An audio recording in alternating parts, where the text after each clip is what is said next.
Good morning to all guys. Welcome to my YouTube channel. Thank you everyone. Ingat, God bless everyone. Today, our topic today is regarding po sa what we call the flood control scam po. Ito. Manila, Philippines. The Supreme Court on Wednesday dismissed a petition filed by lawyers asking to order the Senate to release the draft partial report on the flood control scam, saying the chamber was not legally alleged to do so. The High Tribunal, which has yet publicly released the decision, also noted that the Senate Blue Ribbon Committee did not violate any contribution right of the petitioners when it decided not to release the report containing the finding from the hearing of the controversy.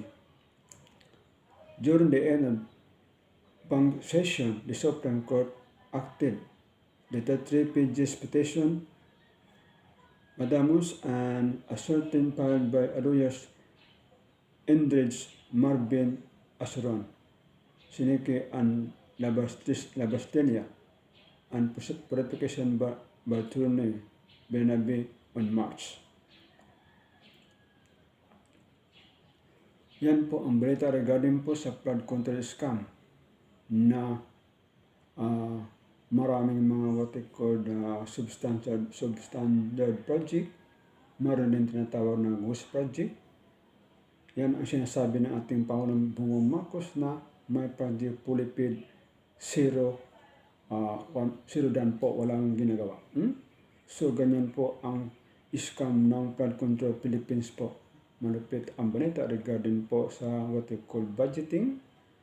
In the last year, 2025 po, maroon tayong budget na 6.793 trillion po atong budget. So, in the next year po, 2027, maroon naman tayong budget na 7.2 trillion po. So, maroon tayong deficit na 1.7 trillion po. Mangunta naman tayo ulit. So, saan na ito ilagay?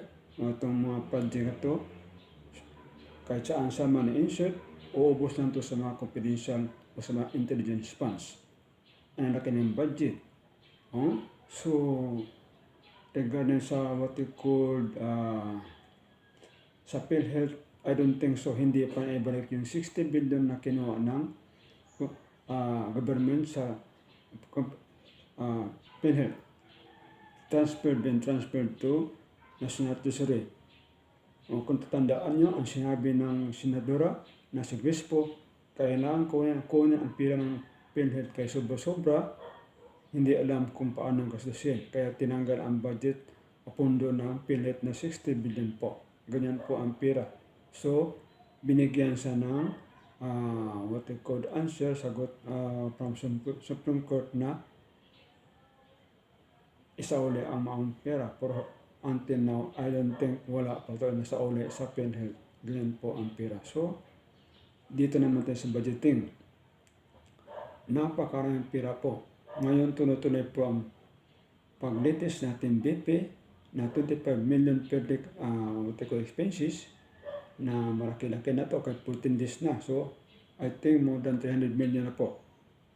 Yan po. So, dito sa what we call confidential ng former President Duterte po, ang confidential niya 2.3 billion po.